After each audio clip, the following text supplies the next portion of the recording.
Our next guest is one of professional wrestling's most unique and innovative performers. Known for his extreme athleticism, martial arts-inspired offense, and carefree charisma, he became a fan favorite in both ECW and WWE. Straight out of Jersey welcomes Mr. Monday Night RVD himself, Rob Van Dam. All right, guys, welcome. I am Joe Zapata, straight out of Jersey, and I'm with my guest, Mr. Monday Night Hall of Famer, WWE, Rob Van Dam. What's up, Rob? Happy today, Joe. Happy today, you know. That's my cue. Whole effing show here. Yeah. Well, you know, Rob, first I want to tell you, obviously you look great, but you took a lot of bumps. How's your health today? How you feeling? Well, in particular, I'm recovering from a couple of broken heels. Yes. Yeah, so that's when it comes to health, I'm on the injured list, on the recovering list, and besides that, you know, everything's pretty good. But April 5th, I broke both of my heels, and it was a little worse than I originally thought. Well, first I thought it was sprained, and then the X-rays showed that they were broke, and then after I had somebody read the X-rays and read the report that knew and understood more than I did, I found out one of my feet has fragments. So that all comes into play and is all factors when it comes time to how long it's going to take to recover. You don't plan on retiring anytime soon? You still love it? I wouldn't say I don't plan on anything. That's the right way to put it. You know, I doubt that I'll retire. Maybe if my feet, like say I find out that my heels are never going to recover and I'm never going to jump again. Well, then maybe I'd consider, you know, retiring. But otherwise, I don't see me making a big deal out of it when I am done wrestling, because I'm not a big fan of when wrestlers retire and then come back and retire and come back and it means nothing. So for me, I figure I would just maybe sometimes take bookings, you know, once a year, whatever, until I don't, and then it's not a big deal, not a big change up, you know, something like that, maybe. You know, we had a bad couple of months recently with some wrestlers passing away, and obviously I know you were at Hulk Hogan's funeral. You know, Hulk Hogan, I was a huge Hulk Hogan fan. I grew up in the 70s, and I know we're about the same age. When did you hear about Hulk Hogan, and what was your relationship like with him? When did I hear about him? That's a great question. I mean, it was the day of, I guess, like when everyone else did, but I didn't find out from a personal message. It was something, I think, on YouTube, in fact, starting to come to me. I remember it was from TMZ. So somewhere I saw the thumbnail or the post from TMZ, and then of course, just like everybody else, I hoped that it wasn't true, and unfortunately, it turned out to be true. What was the rest of the question? What was your relationship like with the Hulkster? Well, you know, we were friends, but I feel like I look up to him too much to just be like buddies. You know what I mean? Like I always felt like I was with a superhero when I'm with him. I always felt extremely honored to be in his presence. You know, he's because of what he's done for the business, what he's done just as a human, his accomplishments, you know, going from living in a van with Bruce Beefcake because he wanted to make it to making the hundreds of millions of dollars that the guy did, being the most recognizable man on the planet. So I always would, I think, mark out a little too much to just be like bros, but he was very down to earth though, and I could just hang out with him, and we had a good relationship. Yeah. Someone else that we lost to, I know you were very close with, was Sabu. And I had talked to him a month prior before he passed. Because he was in, come on, yeah, there he is, Sabu. That one, you know, was really tough, I'm sure, on you. When did you hear about that? And did you talk to him recently before he passed? How was he? Yeah, so we would talk like almost every day, at least via text. Um, yeah, I was, he was my best friend. He was my brother. He was my only brother in the business on that level. And he called me at 6 a.m. on May 11th, and I happened to be up. I was up getting ready to go to the gym. I thought I'm going to surprise him and answer. He's probably not expecting me to, if he has any idea what time it is. And when I answered the phone, it wasn't him. I heard the death shrill from his girl, and it's an unmistakable scream, when they're crying and don't know what to say, and spent the longest time without even saying anything. And I already knew for sure what it was about. There's really room for a lot of question there. It's gotten that message a few times, but anyway, at that time, 6 a.m, she said that they were still trying to revive him. So I was still trying to give her positive energy and optimism. Of course he's going to pull through. He always does. So it was one of those situations where, of course, Sabu wasn't able to kick out. That affected me as much as any. The longer you're alive in general, the more experience you have with everything. But the one thing's for sure: the longer you survive, the more people you see pass. And in wrestling, you get a big taste of that ahead of the rest of the population, because wrestlers typically have been known to die at a young age. And so there's just been so much that I felt like I was as prepared as one could be for this kind of news. But of course it wasn't enough, even knowing or feeling like I was going to get this call 30 years ago, and many times over the last 30 years, it still can only do so much to take the place of what a big void that is in your life. What a big loss when you have someone that you really love and that loves you.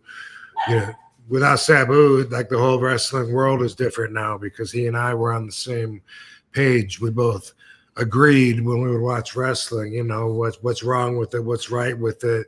They should do more of this, less of that. Without him, it's like a lifetime of inside jokes are now gone.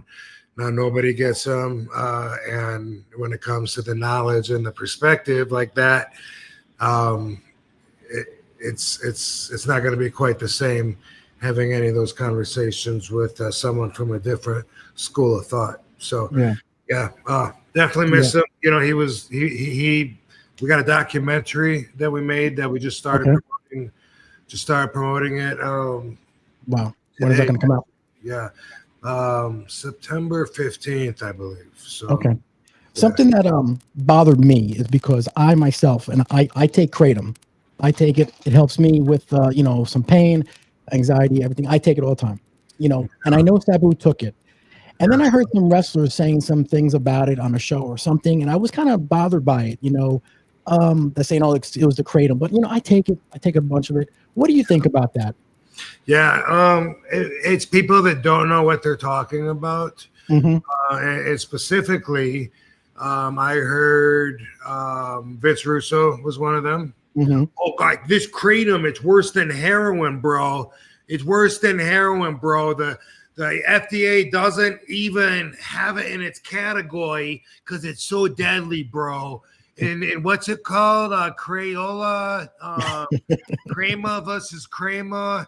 I mean, when you don't know how to pronounce it, that already tells me you don't know what the fuck you're talking about. That would be like us listening to an outsider talk about wrestling, saying, "Yeah," and then he gave him a souffle, I think it's called. Guess what? You're sounding like a dumbass, Vince. And so, by the way, did I think Briscoe. Was it Briscoe? Well, the one that I'm thinking of, no, I didn't. That would surprise me if he did, but it's the Texan JBL. No, he managed the Jack Swagger and Dutch Mandel. Thank you. I couldn't come up with his name. Yes, Dutch did the same thing. He went on as if he knew about it, was an expert, talking about how dangerous it is, and then he's like, "I don't even know how you take it, do you?" do you take it rectally? Is it an injection? I don't even know. So it's like they showed their cards after trying to sound like experts, and what they're doing is adding to the hype, to the fear and confusion, because a lot of people don't know about it. So why confuse them and add all that bullshit to it? I take Kratom all the time. Sabu turned me on to it. And, did he? Okay. Yeah. It's Kratom for anybody listening. If you don't know, it's with a K, Kratom. I recommend it strongly if you're looking for something to help alleviate pain, something to help you sleep, and also anxiety. I find that those three things it's great for. And it's made from it's ground up dried leaves from a plant that's part of the coffee plant family. And it bonds to your opiate receptors in your brain. And so it helps with these conditions. Yet, you know, it's as far as like pain management, man, it really helps a lot. And it can take you off of, and has taken a lot of my friends off of opiates, off of pharmaceuticals, because it may do it for you, and it may be what you need. There's white, red, and green.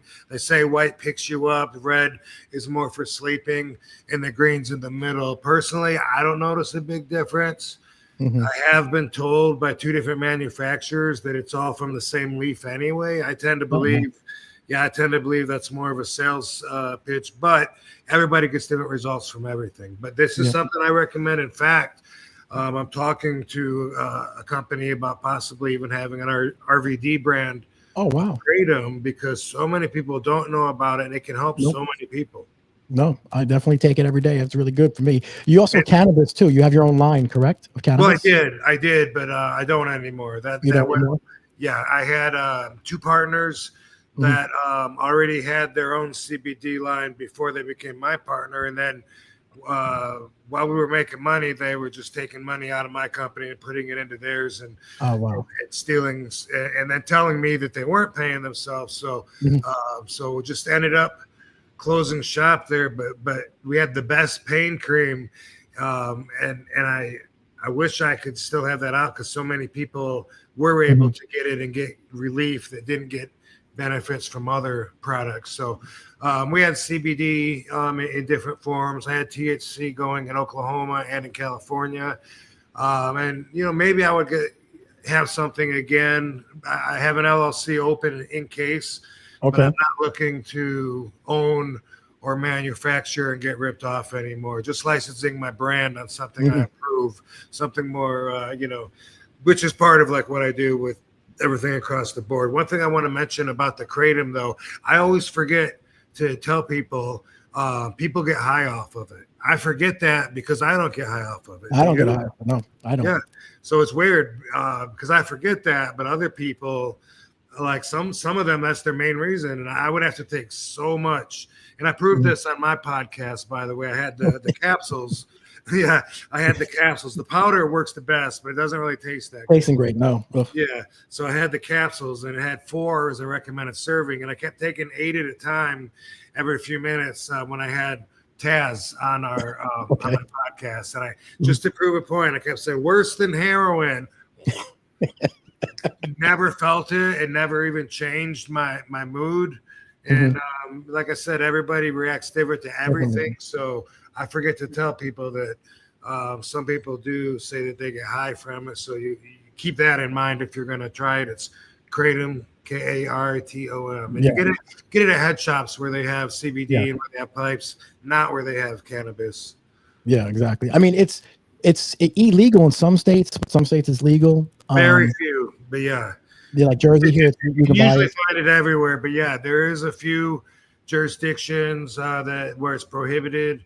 But you know, when I started being more vocal with it, when I got asked on an interview, actually I was on Kevin Nash's podcast, and someone was asking what was the best cannabis strain I would recommend for pain. And I said, we can go down that road, and I'll think of a really strong indica, but by far I put Kratom over cannabis when it comes to dealing with pain. Not even question. Not even no question.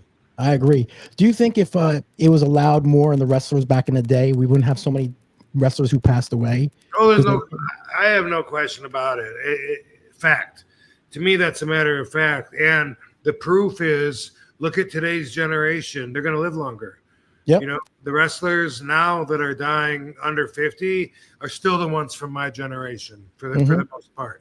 There's always exceptions, but overall, the life expectancy of the wrestler, because they're so corporate and more family, more about health, people are in better physical condition, and the style, you know, that I've helped, you know, actually, of course, even helped in with my style.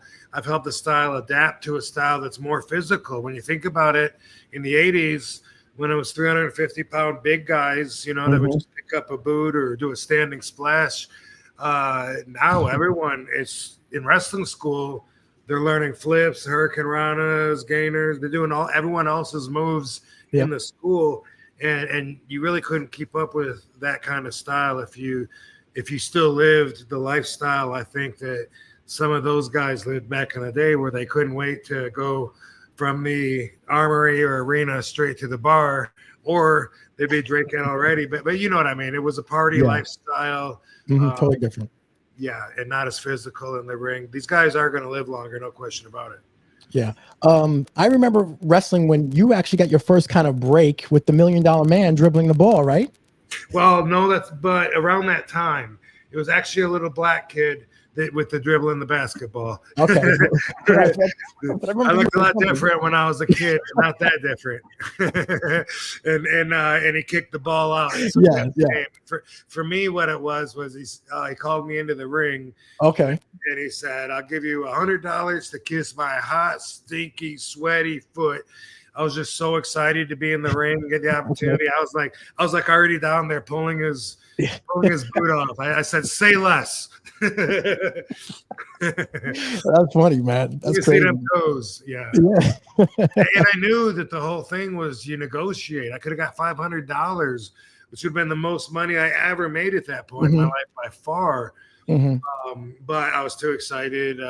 Horrible negotiator. I was like, "I'm in. Shut up.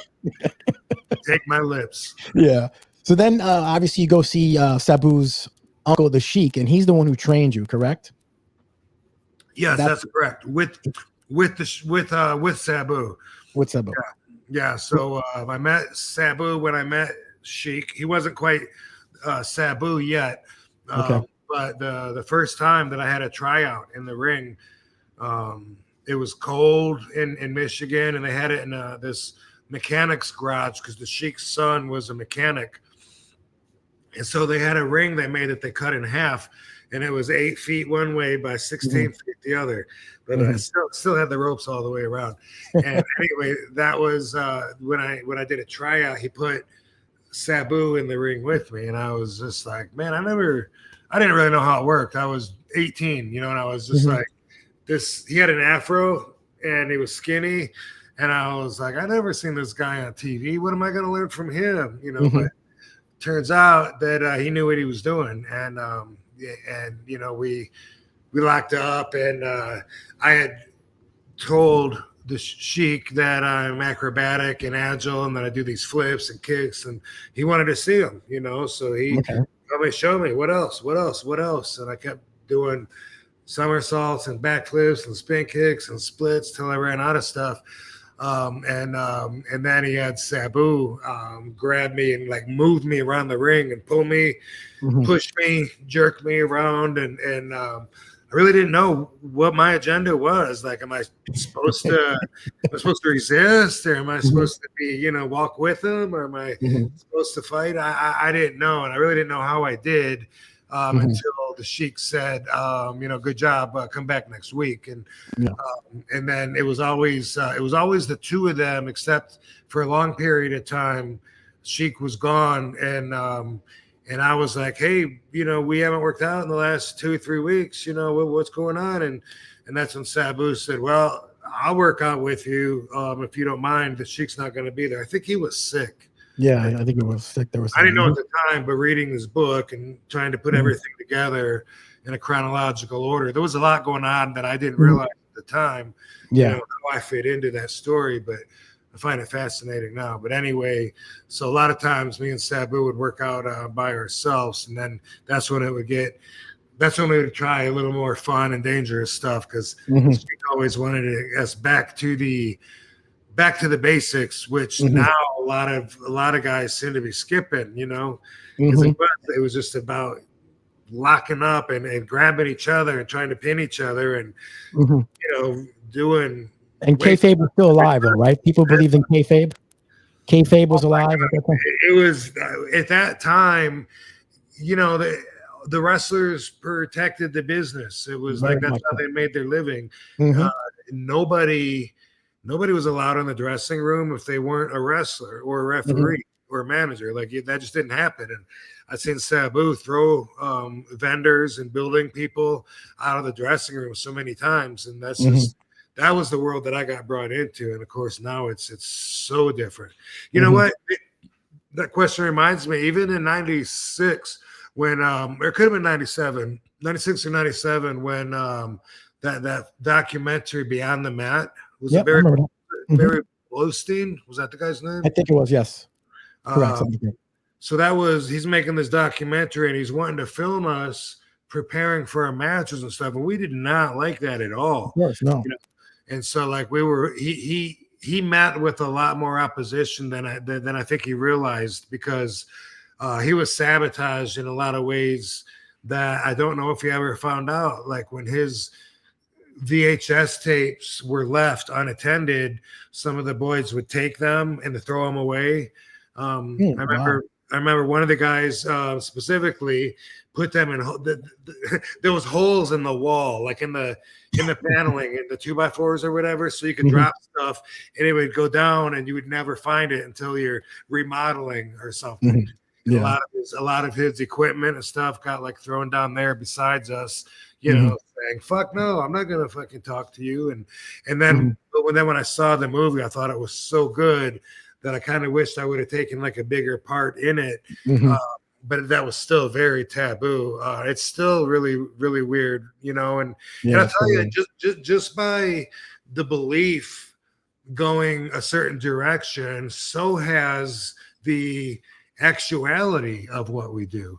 In other words, by people growing up watching my generation wrestle, thinking that it's scripted, and then making it into adulthood, becoming wrestlers or suit and ties in the business themselves, they actually made it. They actually made it more scripted and more scripted. By them thinking that it's more and more of a work, they actually made it so it is more and more of a work. And so nowadays, when you're watching it, you can tell when you watch the product, it's not about protecting the business. It's about getting the spot in. Even if it takes 5 minutes to set up and it completely kills the business for the boys, it's worth doing it to get the spot, to try to get a pop.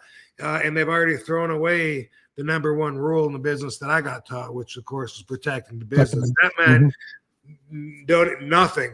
Anything you do that opens up a little gap, don't do it, or they're in trouble. Wow. I used to have to get dropped off in USWA because I rode with Sabu, Judge Dredd, and my best friend Dango at the time. They were all heels, and USWA they were the last surviving territory. They made their living, their ratings, their weekly crowds. They drew that by everyone being tied into every one of their storylines. Being emotionally involved, and all of a sudden I was getting caught like at Old Country Buffet eating with Sabu. Some fans would come up to me and they'd say, "Why are you hanging out with that guy, man? I don't like him." And then I started having to get dropped off a few blocks from the arena on the way and walking my way in there. Yeah. Wow. There'll never be another ECW. I mean, I grew up with Balls Mahoney because I'm from Jersey, so I knew Balls. I knew Chris Candido. I would come see you guys in ECW.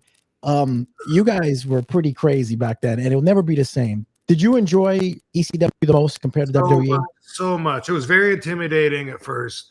I was down in Georgia, and what I knew to get over wasn't going to work in Philly because it was like going USA, come on everybody, and up there they would say, get the fuck out and probably body surf me out the door. So I had to think of extreme moves. What can I do with a chair? And I was like, maybe I can throw it up and do a big spin kick if I can do it fast enough and hit him in the face. Like I thought of that before my first match with a list of other ones. Had no idea the Van Daminator was going to get so over and then I would be known for it. But there was that. And then just trying to learn the crowd. I'm so glad that I learned how to really put it together in front of that crowd, because that crowd was the most opinionated, and they were we called them smart marks. They considered themselves the smartest, because they all read the internet, the dirt sheets, and they thought that they all knew how everything works. So to work that kind of crowd and to entertain them was extra challenging, and it really paid off. Yeah, you were always laid back, really positive energy. How did you stay stable and grounded in that chaotic business? I have to just, I got to stay balanced. And I hate anger. I don't think anger looks good on anybody. Who wouldn't? No. You know what I mean? It takes over your emotions, and then you're an asshole, screaming at everybody, saying things that you wouldn't normally say. It's like a demon that takes over. And so, just with my martial arts Zen, I've always felt, since I realized that there's a conflict between my strive for inner peace and me screaming, I'm going to rip your head off Saturday night. There's always just the message that you even put out there. You know what I mean? Like being the first guy to run up and accept a challenge, that's for drama. That's for the show. In real life, I'm very passive. And it's important to me that those qualities and values that I really believe in are at least shown as much as possible. That's where it's always a struggle, is trying to not let someone else control your character. You know what I mean? They have an idea of what they want to see out of the show, and it's not always consistent with what I want to see.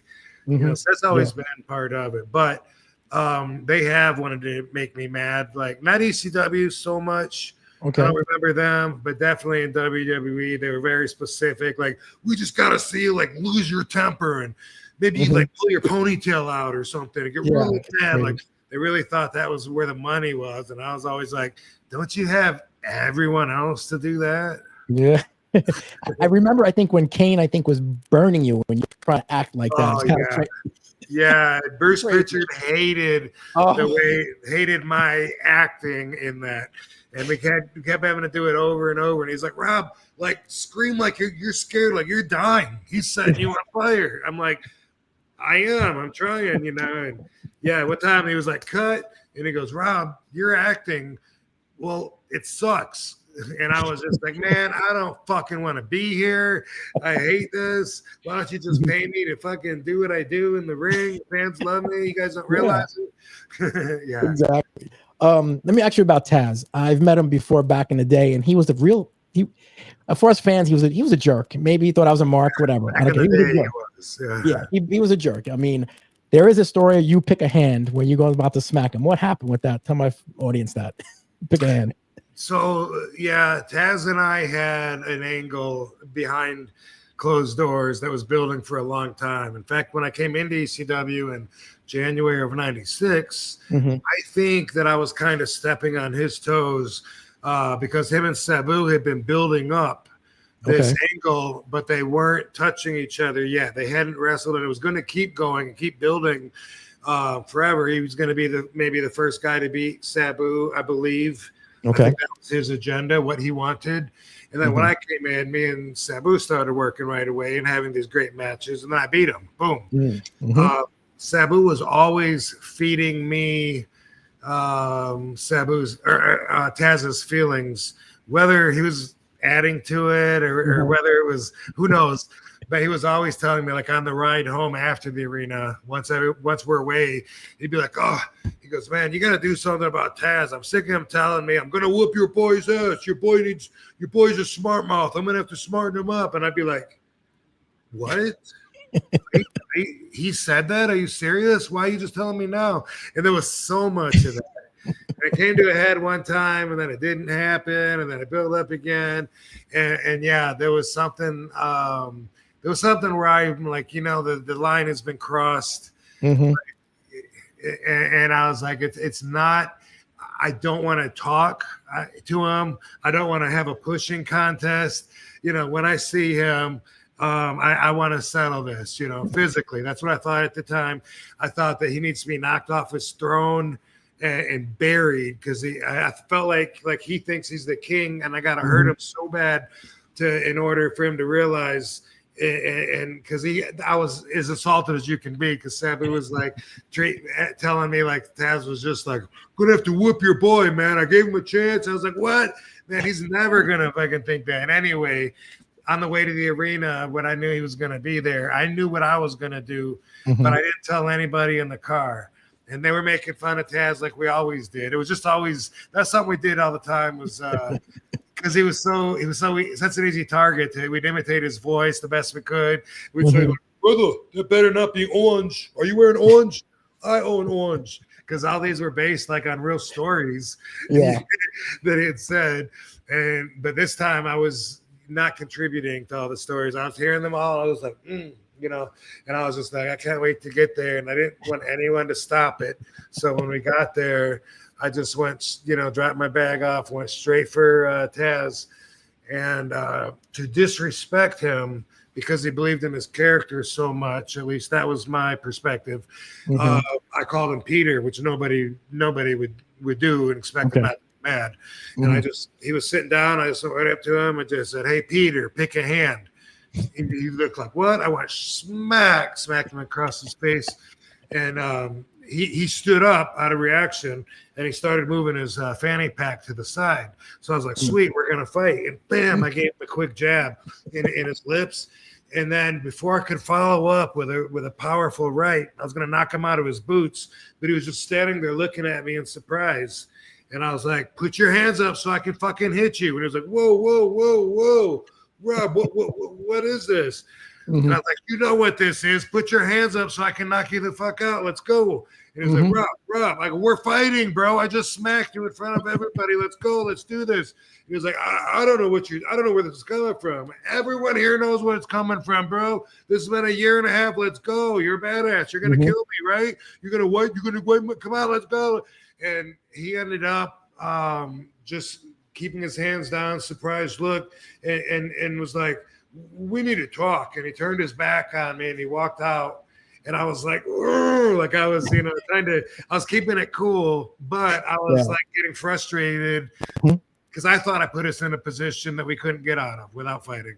And he was smart enough to get us out of that, which I'm glad he did, because somebody was going to get hurt, and in my mind, somebody was going to get hurt, pretty bad. When I'm at that point, it's not about a contest anymore at that point.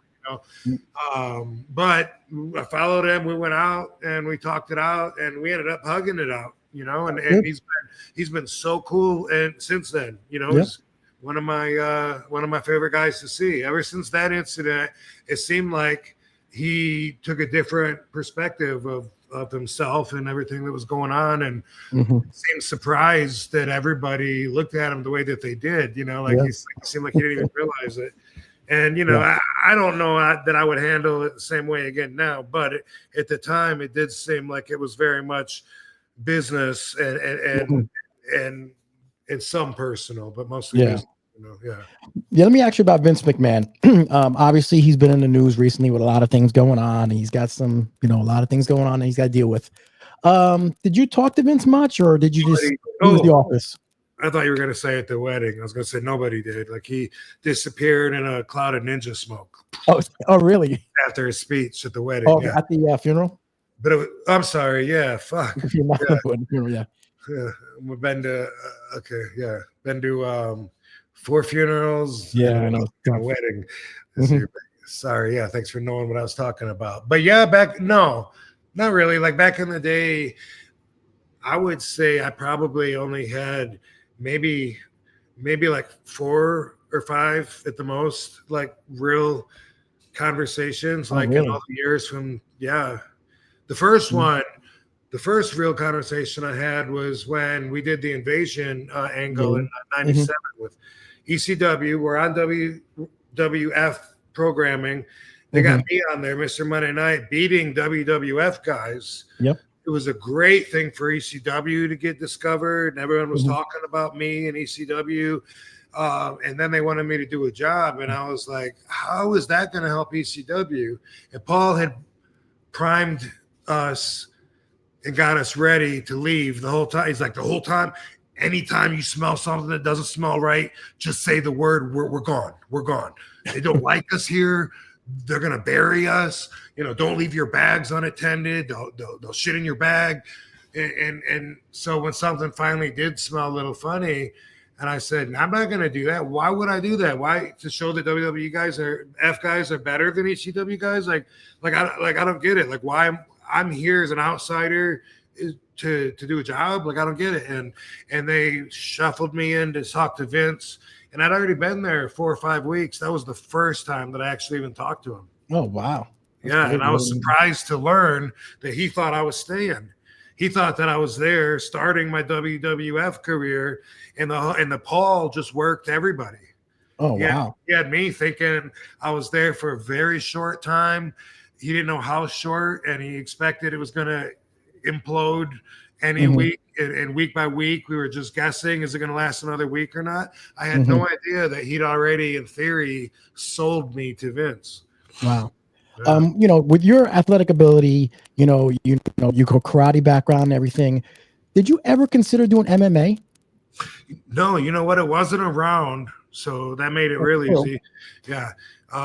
If it was around when I was like 17, 18, I have little doubt that I would have wanted to pursue that, because I was all about testing myself back then and really take pride in how I was doing and finding my strengths and weaknesses in that area. But I started, like, I had my first matches in 90, USWA was 91, the end of 92, I'm in WCW. I think MMA, I think UFC came out like in 93. 94, yes. Correct. 94. And then at first, of course, it wasn't about mixed martial arts. That was the hybrid that came from putting together a sumo and a Kenpo karate guy, putting a jiu-jitsu guy in there with someone that's a boxer or whatever.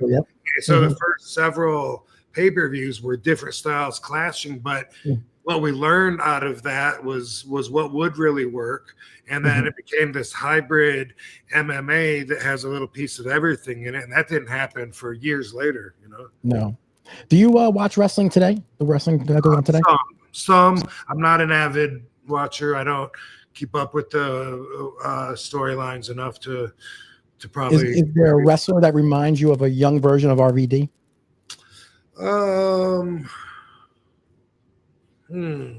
No. I don't know. I feel like the fans would like me to say, like Will Ospreay or Ricochet or, those guys are straight up gymnasts. I mean, they have taken what I started and taken it to another level.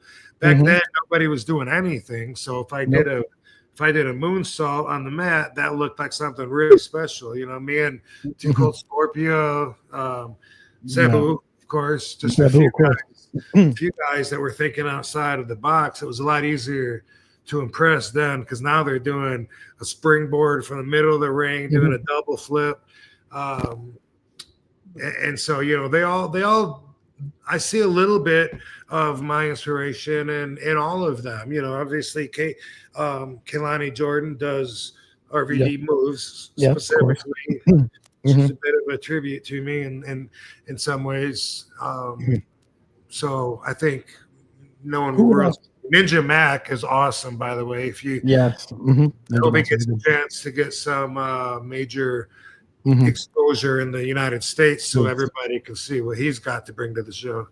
Who would you put on your Mount Rushmore of wrestlers?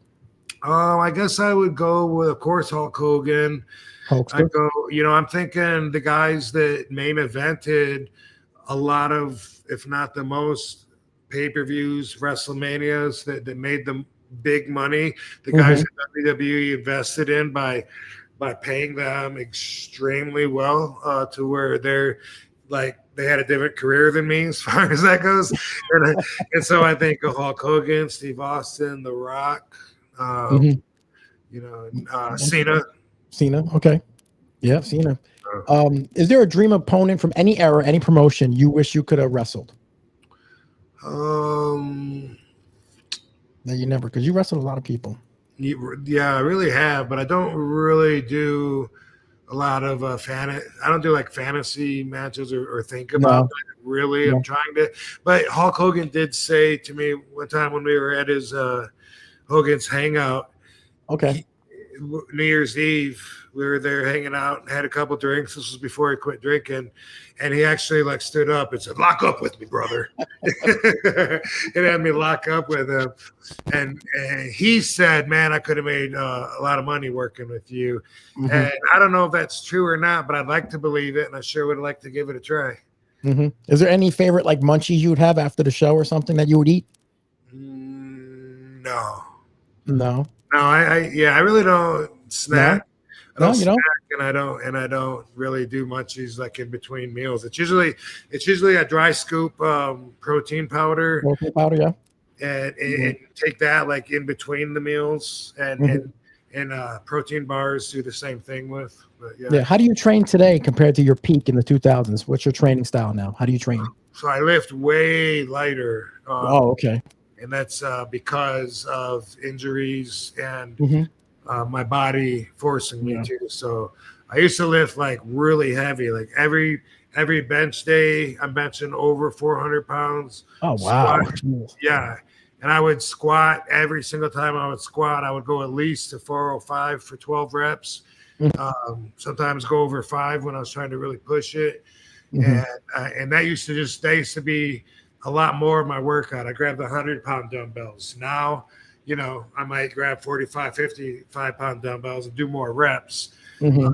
And everything is lighter and more reps. And it's really because of necessity. Like my wrists don't bend the way that they used to because I've broken them several times. And so that comes into a play with a lot of lifts because of the range of movement required.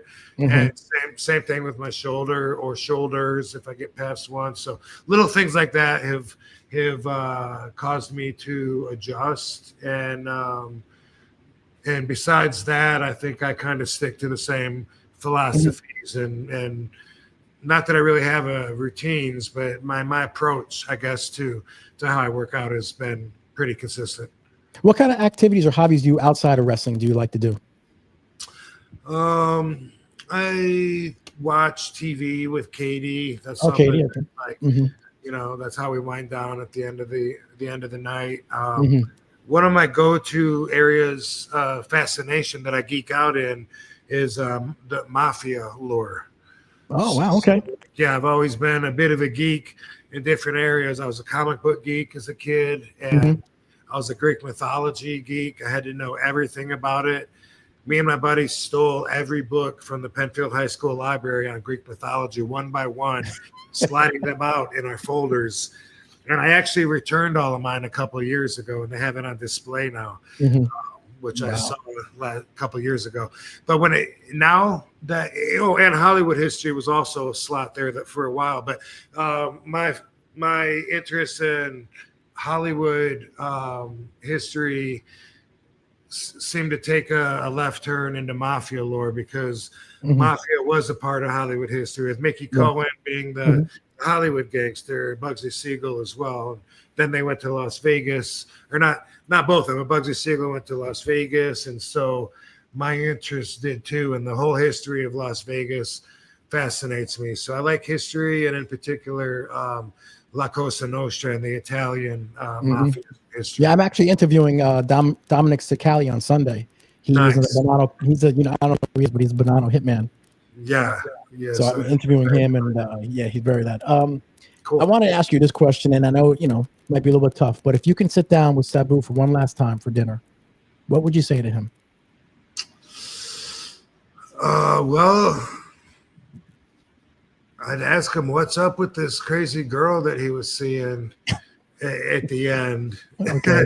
that we all met a lot of us met or got to know by dealing with her after he was already gone. And you know what? I got so many messages of Sabu trying to get with me, and it seems like he's had something that he was trying to tell me, you know, and he kept saying, man, I'm going to the nerd bar tonight, you know, can you meet me down there? And I'm, dude, I'm already in bed. Why don't we do something in the daytime? And it's like, you know, come on. I got so many of those that it leaves a void where it feels like there was something he wanted to tell me. And I would ask him, dude, what the fuck? You know, what is that? You know, I didn't know he was very, like, when I would talk to him, he was very quiet and shy. Yeah. Like, I didn't realize that. And, you know, for someone who's on stage and wrestling in a ring in front of thousands of people, he was very quiet. I never realized that about him. Yeah. He really was. He didn't like to talk. No, he never liked to talk. He didn't like all the attention to be on him unless he was in the ring doing his thing. You know, I consider myself to be an introvert. When I'm not doing these interviews, I'm not going to be the most talkative person in the room. You know, I let someone else take over. If they're talking and it's not quiet, then you know, I don't. But you know, I feel with these, we're talking about things I'm passionate with. Of course, I'm obligated. But Sabu was like that. We have two girls coming, twins.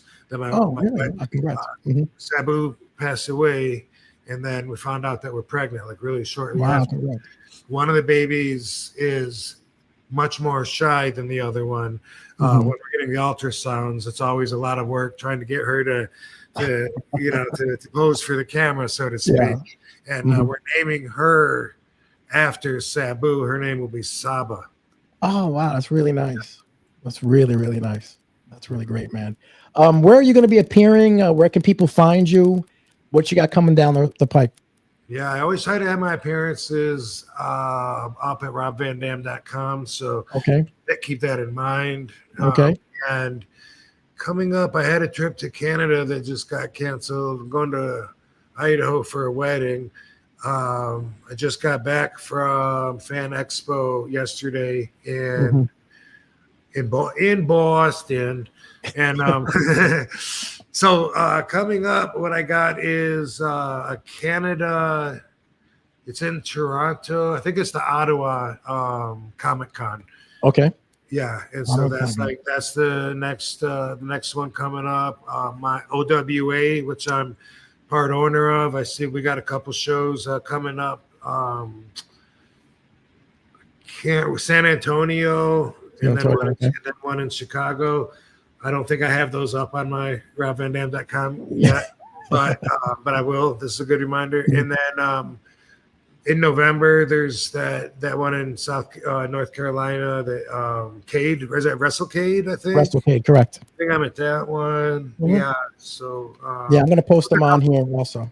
Doing a lot of autograph signing appearances, and I've been asked several times about my availability to wrestle, and until my feet are all healed up, it's really hard for me to guess at how long it could take, because from what I'm reading, every break, depending on the fragments, is so unique and different than other people's, and so especially circumstanced in the way that I don't know if I'll be good in 2 months or 2 years. So I kind of play it by ear right now, and I'm still getting better though. I'm walking, but I'm not jumping and not running yet.